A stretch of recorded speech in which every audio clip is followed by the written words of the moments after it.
Hey, Nicole Bascopay here, and I am popping in because we are about to head out on a Friday night date night, and it got me thinking about something I wanted to share with you guys.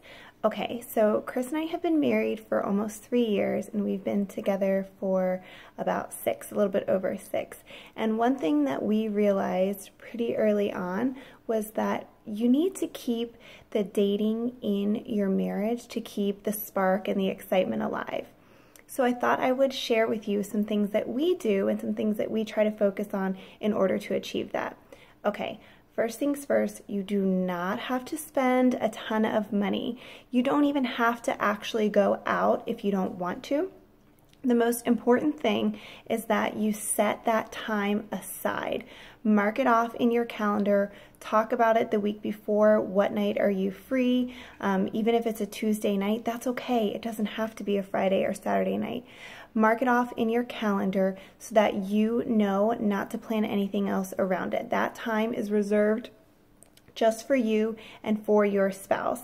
And that way we're ensuring that it actually happens, because it's easy to just say, let's pick a date, and then that never happens. Life gets in the way, kids, jobs, meetings, we get tired, all of that. So mark it off in the calendar.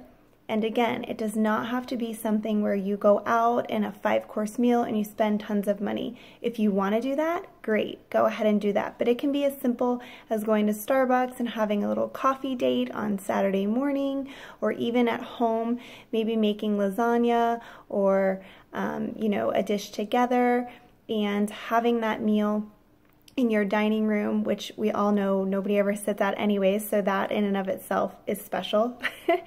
And or even just going upstairs after the kids have gone to bed and marking it off, going up there with some popcorn or some strawberries and champagne and renting a movie that is again intentionally planned. Okay? The next thing that I really want you to do is make it a point to get dressed up. You don't have to be in a ball gown, but how often, especially we as ladies, I'm so guilty of this, I just walk around in yoga pants all day long, and you are lucky if you see my hair down. It's always in a top knot and no makeup on most of the time because I work from home. And I know so many of us are like this too.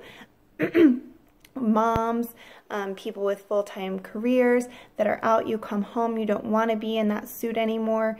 But when you're planning your date, get dressed up.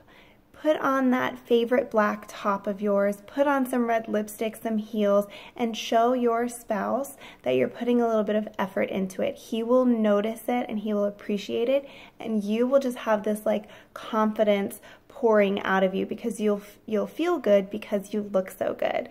So get dressed up. Make it a point to put it on your calendar and schedule it, whether it's inside, in the house, or out of the home. And then lastly, you guys, this is the most important one.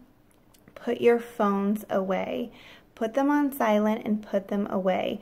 Don't put them on vibrate and put them in your pocket. Put them in a drawer, put them in your purse, and don't touch them the entire night.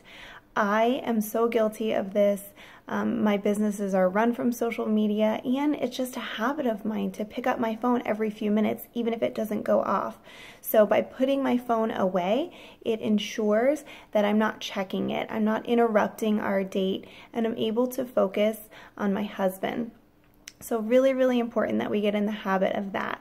So these are just some tips that I try to implement into my marriage just to keep the fun alive, keep the spark alive, and keep things moving in a positive direction, and we're always growing in our marriage. I hope this has been helpful, and please reach out to me if there's a topic that you would like me to cover. If this is something that you liked, please feel free to share and like my post below. Have a good night, guys.